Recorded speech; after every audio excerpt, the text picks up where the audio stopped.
नमस्कार दोस्तों, आज पुनः स्वागत है आपका नालंदा के यूट्यूब चैनल पर। और आज पुनः प्राचीन भारत में मौर्यकालीन कला और स्थापत्य आपके सामने लेके आए हैं। और दोस्तों, ये जो मौर्य प्रशासन चल रहे थे, मौर्य प्रशासन के सबसे लास्ट में दोस्तों आपको क्या है, ये कला और स्थापत्य आप लोगों को पढ़ना है और ध्यान से पढ़ना है। ठीक है, ये टॉपिक थोड़ा सा टफ है, आपका कल्चर से चूँकि संबंधित है, इसका से मन नहीं लगेगा। आपका पॉलिटिकल जो पोजीशन है उससे थोड़ा सा हटके भी है, लेकिन फिर भी यहाँ पहले आप ये देख लीजिए कि इसमें इस टॉपिक से संबंधित विभिन्न परीक्षाओं में क्वेश्चन कौन कौन से कहे आपके आते हैं।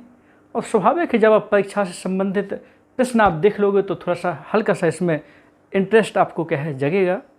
तो आइए देर न करते हुए पहले उन क्वेश्चनों पर प्रकाश डालें जो परीक्षा में क्या है आपके आते हैं। देखिए, सबसे पहले तो ये है कि अपने यहाँ भारत में जो लोक कला मतलब जन सामान्य से संबंधित जो आपकी क्या है, ये कुछ मूर्तियाँ दोस्तों यक्ष यक्षिणियों की बनी थी। ये इसकी जन सामान्य कला यानी कि जो छोटा सा आपका निचले तबके के लोग हैं, आपका सामान्य जनता की जो कला है दोस्तों, स्थानीय जो कला है, वो आपकी क्या है लोक कला क्या है आपको कहलाती है। इसकी न्यूज़ सबसे पहले आपका मौर्य काल में क्या है दोस्तों ये पड़ी थी। यहाँ क्वेश्चन आता है आपका ये मथुरा से, पटना से, विदिशा से, आपका यक्ष और ग्वालियर के पास से यक्ष और यक्षिणियों की क्या है दोस्तों मूर्तियाँ क्या है आपका यहाँ मिलती हैं। ये पत्थर की मूर्ति क्या है आपका ये मिलती है, पत्थर मिट्टी की, ये लोक कला संबंधित। यहाँ मौर्यकालीन कला के अंतर्गत दोस्तों एक विशेषता है।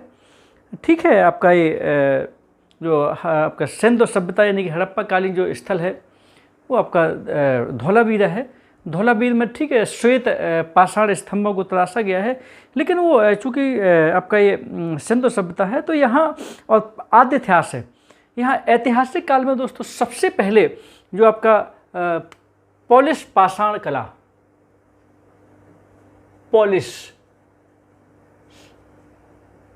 पॉलिशदार नक्काशी पाषाण कला, ये दोस्तों ये विशेषता है। ये ऐतिहासिक काल में, ये ऐतिहासिक काल में क्या है दोस्तों सबसे पहले अपन को क्या है ये देखने को क्या है ये मिलती है, ये मौर्य काल में है। ये भी थोड़ा सा हल्का सा क्या है अपन को देखना है। यहाँ जो मौर्य कालीन स्थापत्य कला को दोस्तों अपन ने दो भागों में बांटा है। एक है दरबारी राजकीय कला, दूसरी है दोस्तों ये लोक कला। यहाँ दरबारी राजकीय कला में थोड़ा सा परीक्षा में जो क्वेश्चन आते हैं कि अशोक को मतलब बौद्ध जगत में और अशोक को साहित्य में कितने स्तूपों का निर्माता कहा गया, तो ऐसा बताया जाता है कि अशोक को 84,084 ये बौद्ध धर्म का एक ग्रंथ है दोस्तों दिव्यावदान, उसमें 84,000 मतलब 84,000 स्तूपों का दोस्तों निर्माता क्या है अशोक को ये कहा गया है। स्तूप के बाद में चर्चा करेंगे। हमने बहुत कुछ कर लिया है ताकि कम समय में अधिक से अधिक बेहतर तरीके से अपन लोग क्या थोड़ा सा टॉपिक पर डिस्कस कर सकें। स्तूप क्या होते हैं, कौन कौन से इनके क्या है दोस्तों प्रकार हैं, इनके कौन कौन से अंग हैं, कैसे कहलाते हैं, हम चित्र बना के आपको क्या है थोड़ी देर से बताने वाले हैं। हमारे साथ दोस्तों बने रहिएगा, थोड़ा सा आपको मज़ा आएगा। टॉपिक ऐसा नहीं है कि आपको अंत तक देखने के लिए क्या है मजबूर करे, लेकिन फिर भी थोड़ा सा बने रहना है, अपने ऊपर विश्वास करना है और ये देखना है कि परीक्षा में क्वेश्चन कैसे आते हैं। चलिए, यहाँ स्तूप के संबंध जो हमने आपको शब्दावली बताई है दोस्तों, ये देखिए सब परीक्षा में आपकी क्या है आ चुकी हैं। यहाँ अशोक के स्तंभ की चर्चा आती है और ये क्वेश्चन आता है कि मौर्य कला में सबसे अच्छा उदाहरण कौन है, तो आपका स्तंभ है। अशोक के जो स्तंभ है, जो अशोक के दोस्तों लाट है। अब चूँकि अशोक के बारे में अपन पढ़ चुके हैं तो क्लियर वहाँ हो गया था, लेकिन फिर भी उसके भाग उसमें होते क्या क्या हैं, कैसे हैं, इसकी क्या करेंगे दोस्तों आप लोग चर्चा करेंगे। और साथ ही में आपको थोड़ा सा बताना ये यहाँ पटना के पास आपको थोड़ा सा बताना ये क्या कहें कुम्हार गांव एक स्थान है, ध्यान करिएगा। पटना के पास एक कुम्हार गांव दोस्तों क्या है आपका एक स्थान है और उस कुम्हार गांव स्थान से दोस्तों क्या है खोज की है आपका स्पूनर महोदय ने दोस्तों क्या है इसकी खुदाई यहाँ पर की थी। तो यहाँ दोस्तों ये एक राजप्रसाद के क्या मिले हैं अवशेष आपका मिले हैं। और ये क्वेश्चन आता है कि ये ऐतिहासिक काल का पहला बड़ा राजप्रसाद लकड़ी का चंद्रगुप्त मौर्य का दोस्तों ये कहाँ से मिला? तो पटना के पास मिला। थोड़ा सा आपको बता दें, जो बिहार में आधुनिक पटना है वही पुराना पाटलिपुत्र था। आधुनिक जो पटना है वही पुराना पाटलिपुत्र था। यहाँ बताया जाता है कि पटना 6वीं सदी ईस्वी में गंगा की बाढ़ में क्या हो गया था दोस्तों, ये बह गया था, नष्ट हो गया था। और लगभग 900 सालों तक, ध्यान सुनिएगा, लगभग 900 सालों तक, एक सहस्राब्दी तक दोस्तों क्या रहा, ये खंडर के रूप में रहा। बाद में आपको सबको मालूम है 1540 से 45 के बीच शेरशाह सूरी दोस्तों आया। शेरशाह सूरी ने क्या किया था, उस पुराने पाटलिपुत्र के स्थान पर आधुनिक पटना को दोस्तों क्या है बसाया था। तो ध्यान करिएगा, पाटलिपुत्र के संस्थापक आपके ये उदयन हैं और आधुनिक पटना के संस्थापक कौन है, आपके ये शेरशाह सूरी है। इतना थोड़ा सा हल्का सा अपन को ये देखना है। तो पाटलिपुत्र इसके दोस्तों संस्थापक चूंकि अपन लोग पहले देख चुके हैं, तो इसके संस्थापक उदयन हैं। 4वीं सदी बीसी में दोस्तों क्या हुई थी, इसकी स्थापना हुई थी। और आधुनिक जो पटना है इसकी स्थापना की थी दोस्तों शेरशाह सूरी ने। शेरशाह सूरी ने दोस्तों क्या है आपका की थी, जिसने सूर्यवंश की क्या है स्थापना की थी। हुमायूं को भारत से बाहर भगा करके 1540 में सूर्यवंश की दोस्तों क्या है स्थापना हुई थी। ये कन्नौज या बिलग्राम के युद्ध के बाद हुमायूं को भारत से बाहर भगा दिया था और ये आपका सूर्यवंश की स्थापना की थी। इसी शेरशाह सूरी ने पुराने पाटलिपुत्र के खंडहरों के स्थान पर पटना की क्या है स्थापना की। और पटना जानते हो बिहार की क्या है आपका कैपिटल है, राजधानी है आपकी। चलिए ये तो आपकी नॉर्मली बात है। तो यहाँ आपको थोड़ा सा बता दें, यहाँ पटना के पास ध्यान सुनिएगा,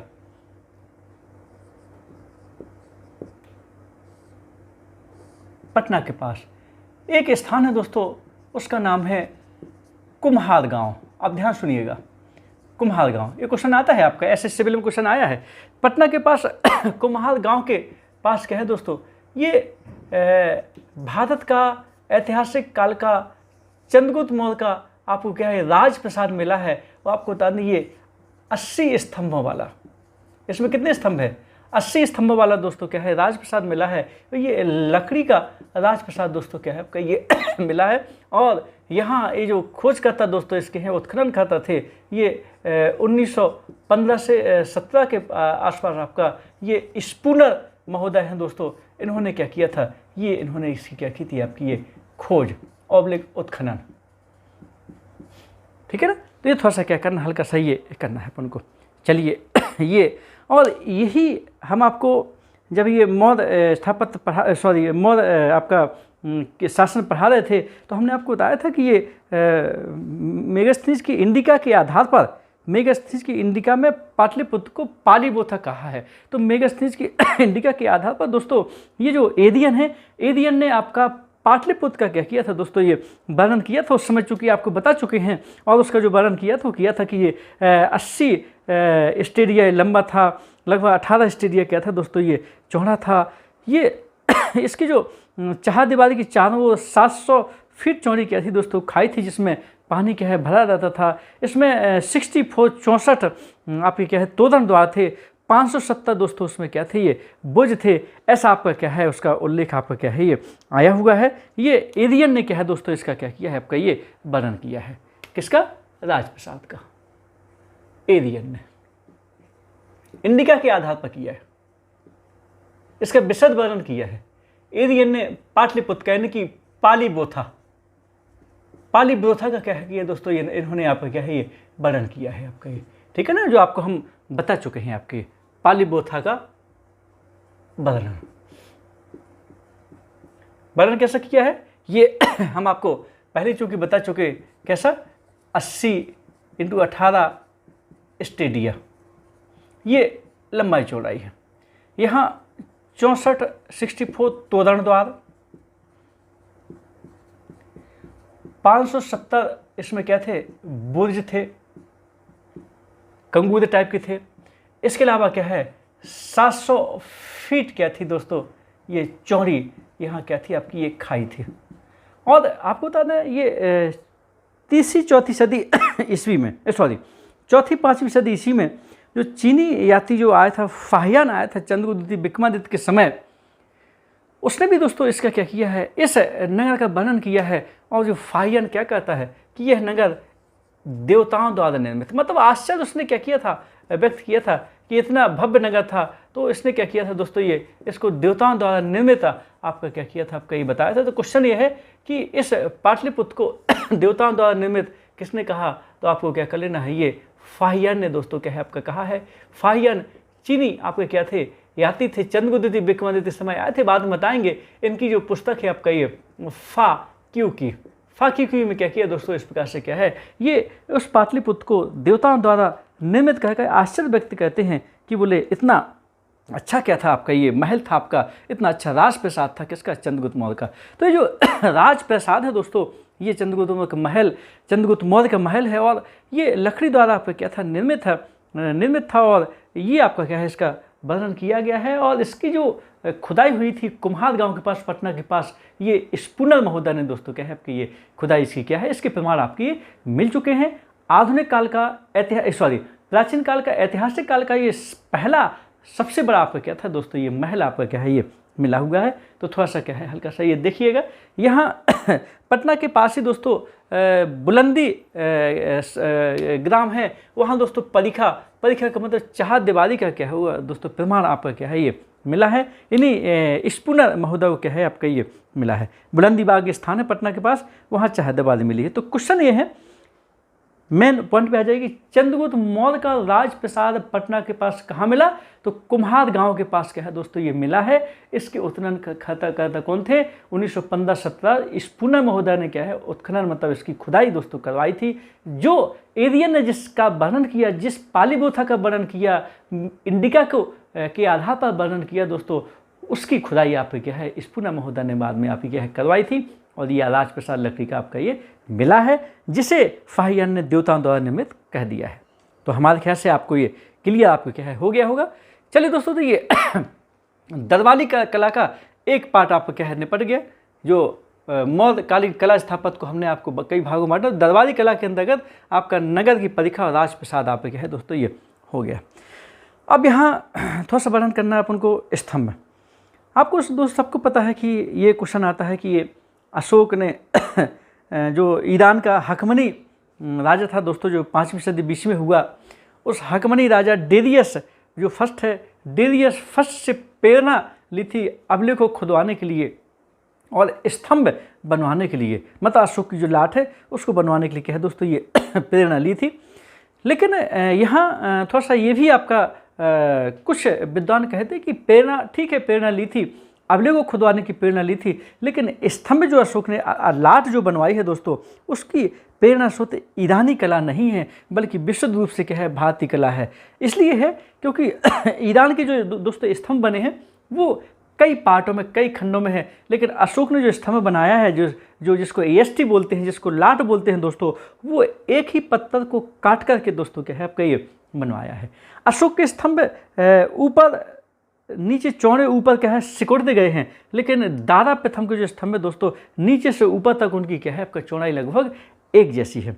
यहाँ अशोक के स्तंभ नीचे से ऊपर तक दोस्तों चिकने हैं, लेकिन ईरान के शासक डेरियस के जो स्तंभ है वो बीच में क्या है, उनमें हल्का सा क्या है आपका गरारी टाइप की क्या है आपका निकली हुई है, थोड़ा सा खोदड़े हैं दोस्तों बीच में आपका ये, इस प्रकार से क्या है अंतर है। लेकिन ठीक है, अशोक के जो स्तंभ है, यहाँ दोस्तों आपको बता दें, ये जो स्तंभ है मौर्यकालीन कला के सबसे अच्छे उदाहरण हैं।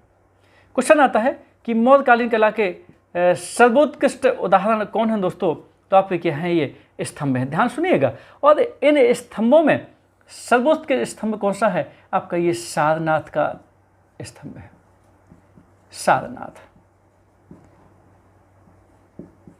स्तंभ, और ये सारनाथ का स्तंभ जानते हो आप लोग दोस्तों, यहीं से जो सिंह शीश लिए हैं, भारत का राजकीय चिन्ह भी है दोस्तों, राष्ट्रीय चिन्ह भी आपका सारनाथ का सिंह शीश आपका ये, ठीक है ना। तो संपूर्ण मौर्य कला में सबसे अच्छी कला कौन है, अशोक के स्तंभ हैं।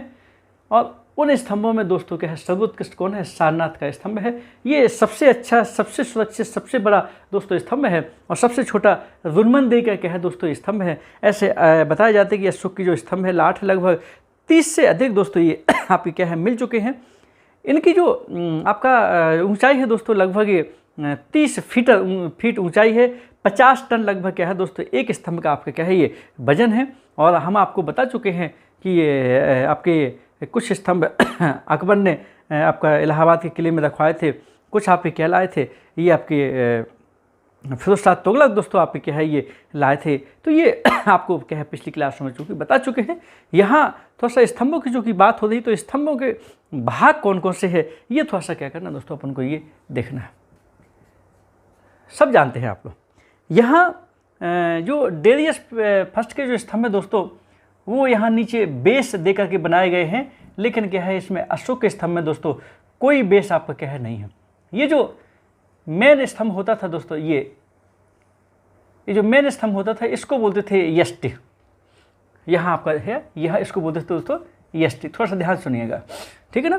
फिर इसके बाद ये यहाँ उल्टे कमल जैसी दोस्तों आकृति होती थी, उल्टे कमल जैसी आकृति होती थी, इसको बोलते थे घंटा शीश, घंटा शीश। और फिर इसके बाद एक चौकी टाइप की होती थी, इसको बोलते थे दोस्तों फलक, फलक। फिर यहाँ दोस्तों ये 4 सिंह, ये सारनाथ की बात करते हैं,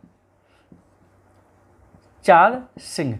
और 4 सिंह दोस्तों क्या है ये एक दूसरे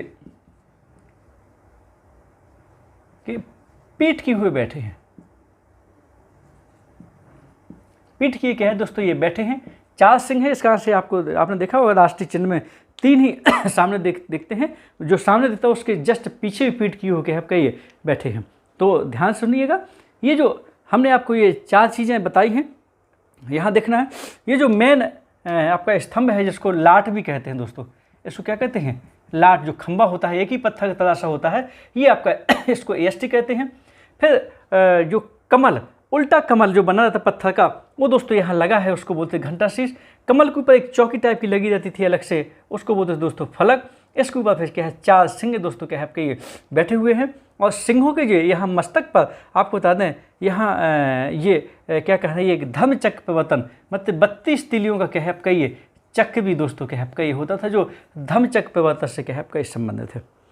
यहाँ थोड़ा सा आपको बता दें कुछ यहाँ आपके पशुओं के भी आकृति क्या है इसमें मिलती हैं। इनमें जो आपका फलक वगैरह है, इसमें हाथी की आकृति मिलती है, इसमें अश्व की आकृति मिलती है, इसमें बैल की भी आकृति मिलती है, इसमें सिंह की भी दोस्तों आकृति मिलती है। तो हाथी की जो आकृति मिलती है स्तंभों में, जानते हो आप लोग गौतम बुद्ध की आपका गर्भ में आने का आपका क्या है प्रतीक है। और जो अश्व है, अश्व गृहत्याग का दोस्तों प्रतीक है। जो घोड़ा है वो घोड़ा उनके क्या है आपका यौवन का प्रतीक है। और जो सिंह है दोस्तों, सिंह क्या है आपका ये समृद्धि का प्रतीक है। और जो चक्र है दोस्तों, चक्र भी क्या है आपका ये समय का क्या है आपका ये प्रगति का क्या है आपका ये प्रतीक है। कौन ये चक्र, जो चक्र क्या है आपका 4 सिंहों के मस्तक पर क्या है आपका ये चक्र है। और आप सब जानते हो ये चक्र आपका क्या है राष्ट्रीय झंडे में भी आपका क्या है ये लिया गया है, ठीक है ना। तो इस प्रकार से क्या है आपको ये स्तंभ सबसे अच्छी मौर्य कला स्थापत्य की विशेषता स्तंभ है, उनमें सबसे अच्छा सारनाथ का है। फिर जानते हो आप लोग रामपुरवा का स्तंभ भी है, आपका ये संकिसा का स्तंभ भी है। बहुत सारे आपके क्या हैं दोस्तों ये स्तंभ हैं। ऐसे लगभग 30 स्तंभ दोस्तों क्या है अशोक के मिले हैं, जिनका वजन 50 टन के आसपास और ऊंचाई दोस्तों क्या होती है इनकी लगभग 30 फीट के आसपास क्या होती है इनकी स्तंभों की ऊंचाई होती है। तो ये अशोक के स्तंभ क्या हैं दोस्तों ये भाग हैं आपके ये, ठीक है ना। चलिए इसके बाद फिर क्या है आप लोग आते हैं स्तूप। मौर्यकालीन दरबारी कला राजसी कला के अंतर्गत दोस्तों क्या है स्तूप। यहाँ स्तूप ऐसा नहीं है कि गौतम बुद्ध के पहले स्तूप दोस्तों नहीं बनते थे, गौतम बुद्ध के पहले भी क्या है आपका स्तूप होते थे। और सबसे पहले स्तूप शब्द का जो आपका उल्लेख हुआ है दोस्तों ये है आपका ऋग्वेद में हुआ है। तो स्तूप का अर्थ होता है ऋग्वेद में सबसे पहले आया है ऊपर उठती ज्वाला, उठती ज्वाला, ये सबसे पहले उल्लेख हुआ है स्तूप का। यहाँ थोड़ा सा आपको बता दें ये जो स्तूप है, स्तूप कैसे होते थे, उल्टे कटोरे के आकार की क्या है आपका स्तूप होता था। इसमें अधिकांशतः जो स्तूप है बौद्ध धर्म से संबंधित जो गौतम बुद्ध उनके शिष्य भिक्षु संत उनसे संबंधित अस्थि अवशेष वगैरह क्या है उल्टे कटोरे की आकृति के है आपका बना करके उनको सुरक्षित रखा जाता था दोस्तों। तो वो आपके क्या है ये स्तूप है। यहाँ आपको बता दें इनमें स्तूपों में अशोक को क्या है 84,000 स्तूपों का निर्माता कहा गया है। किसको? अशोक को। यहाँ जो स्तूप है इसमें सबसे अच्छा स्तूप और सबसे बड़ा जो स्तूप है दोस्तों ये सांची का स्तूप है। सांची का स्तूप है।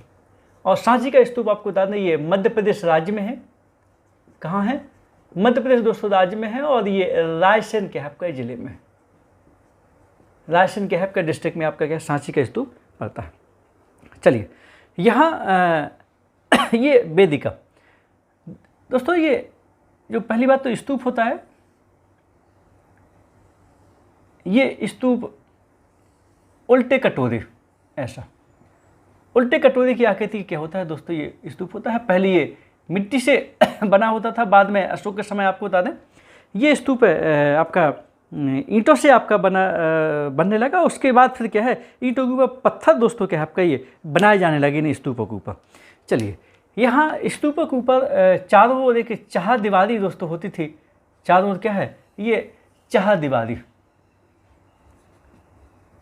चार दीवारी स्तूप को घेरे हुए, जैसे मंदिर के वो चारों प्रांगण टाइप का होता था ना, इस प्रकार से क्या है आपका ये चार दीवारी आपका क्या है प्रांगण आपकी क्या है दोस्तों ये होती थी। इसको आपको बता दें इसको वेदिका कहते हैं। ये जो पहला शब्द लिखा है ना ये है आपका वेदिका यानी कि चार दीवारी।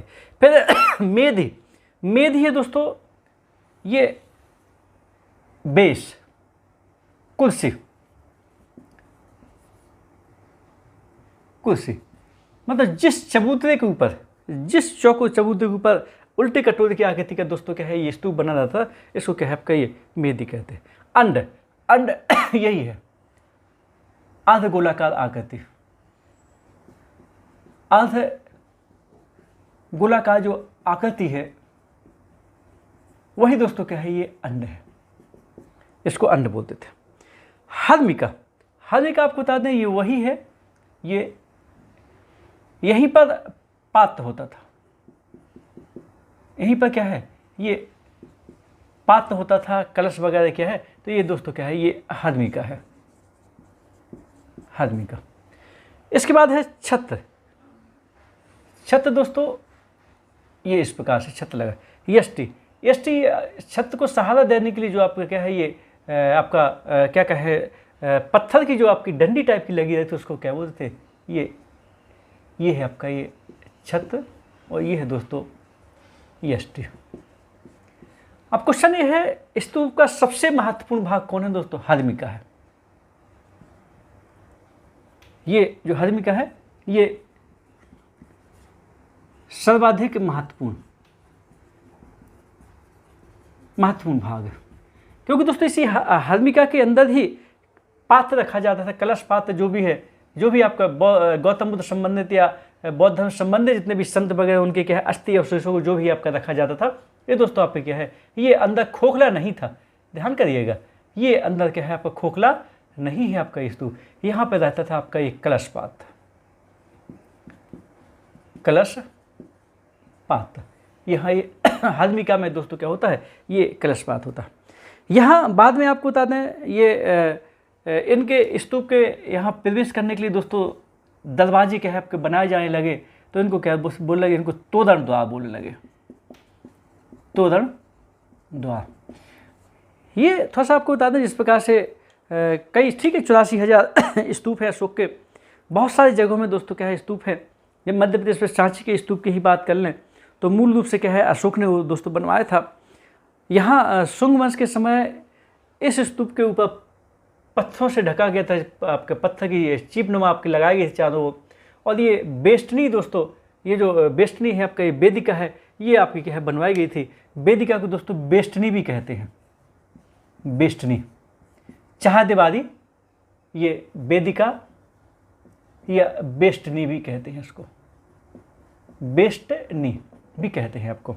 तो शुंग वंश के समय इसमें बेष्टनी बनवाई गई, सातवाहन वंश के समय दोस्तों इसमें तोरण द्वार आपके क्या है ये बनवाए गए थे। तो इस प्रकार से क्या है आपका ये स्तूप है। ध्यान सुनिएगा, ये सारनाथ के स्तूप को लेकर के हमने वर्णन किया है। तो यहाँ स्तूपों में जो सबसे अच्छा स्तूप दोस्तों माना जाता है ये सारनाथ का स्तूप आप क्या है, स्तूपों की पूरी विशेषता दोस्तों क्या है इसमें ये मिलती है।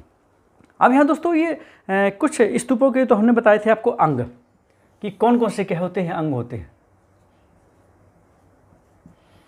इसके अलावा ये स्तूपों के प्रकार हैं। ये स्तूप जो होते हैं ये 4 प्रकार के होते हैं। शारीरिक स्तूप, शारीरिक स्तूप का मतलब कहलाता है कि गौतम बुद्ध और उनके शिष्यों से संबंधित ये अस्थि अवशेष जिन पर रखे जाते वो क्या है दोस्तों, ये शारीरिक स्तूप कहलाते थे। पारिभौमिक स्तूप वे स्तूप कहलाते थे जिसमें जिन स्तूपों में गौतम बुद्ध और उनके शिष्यों की दोस्तों आप क्या है उपयोग की गई क्या है आपका ये सामग्री वगैरह क्या है आपका ये रखी जाती थी, उसको बोलते थे आपकी क्या है पारिभौमिक। ये उद्देश्य के स्तूप हैं दोस्तों, जैसे कि मान लीजिए गौतम बुद्ध जिन स्थानों पर गए, जैसे कि मान लीजिए जन्म जहाँ हुआ, जहाँ इन्होंने आपका ज्ञान प्राप्त हुआ, फिर पहला इन्होंने उपदेश दिया, ठीक है ना। जैसे जन्म हुआ आपका ये नेपाल की तराई में लुम्बिनी वन में उनका जन्म हुआ और बोधगया में उनको ज्ञान प्राप्त हुआ। सारनाथ में उन्होंने पहला उपदेश दिया। फिर आपको सबको मालूम है दोस्तों राजगृह गए, आपका वैशाली गए, बहुत सारे स्थानों पर क्या है गए। आपके मृत्यु उनकी कुशीनगर में हुई, बीमार पड़े आपके पावापुरी में। तो जिन जिन स्थानों पर दोस्तों वहाँ गए, मतलब कुल मिला के गौतम बुद्ध और बौद्ध धर्म से संबंधित जो पवित्र स्थान है दोस्तों, तो उन स्थानों में कुछ स्तूप क्या है आपके बनाए गए। तो ये जो पवित्र स्थान है,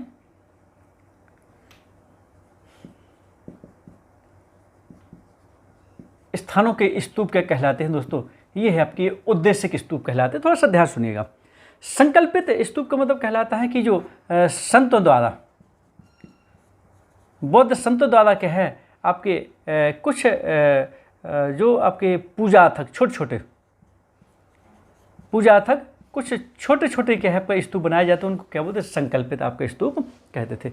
तो ये स्तूप के क्या है आपके ये 4 प्रकार दोस्तों हैं। इसमें आता है आपका 2 ही सबसे ज़्यादा आते हैं कि गौतम बुद्ध और उनके शिष्यों से संबंधित अस्थि और शिष्यों को जिन स्तूपों पर रखा जाता था उनको क्या बोलते हैं शारीरिक स्तूप। उपयोग की गई वस्तुओं को जिनको जहाँ रखा जाए उनको पारिभौमिक स्तूप दोस्तों क्या है आपका ये कहते थे। तो ये तो आपके क्या हो गए, ये स्तूपों के आपके क्या हो गए, ये क्या प्रकार हो गए। और नीचे जो हमने लिखा है ये स्तूपों के दोस्तों क्या है अंग हैं कि स्तूप में क्या क्या आपका क्या है होता है। आता है क्वेश्चन वेदिका क्या कहलाती, चाहदेवादी है उसको बेष्टनी भी कहते हैं। और जो मेधी क्या कहलाते, मेधी कहलाती जो उसका बेस है जिस पर क्या है उल्टा कटोरा क्या कहती है ये आपकी अंड बना है, ये आपका क्या है ये क्या है मेधी है। अंड तो आप जानते हो याद गोलाकार आकृति है, मेन मुख्य आकृति यही है दोस्तों। स्तूप की मेन आकृति आपका यही है, लेकिन सबसे महत्वपूर्ण आकृति कौन है, ये दोस्तों आपकी क्या है ये हर्मिका है। ये अंड मुख्य आकृति है, मुख्य भाग है। स्तूप का मेन भाग क्या है अंड है, लेकिन सबसे महत्वपूर्ण भाग दोस्तों हर्मिका है। क्यों, हर्मिका के अंदर ही कलश पात्र दोस्तों क्या है होता था।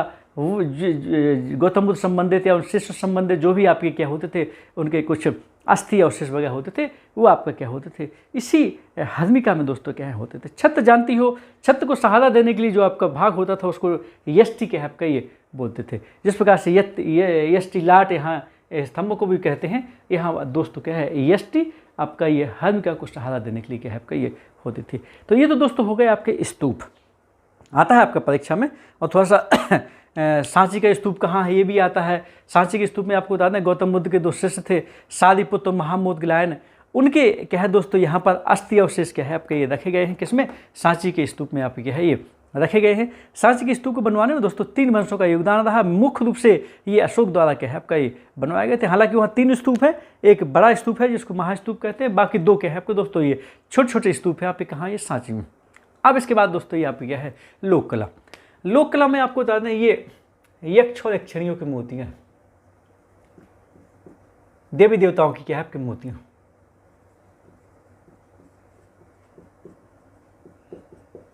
की मूर्तियाँ हैं दोस्तों इसमें।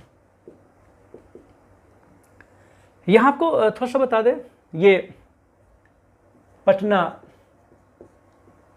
मथुरा, विदिशा और ग्वालियर,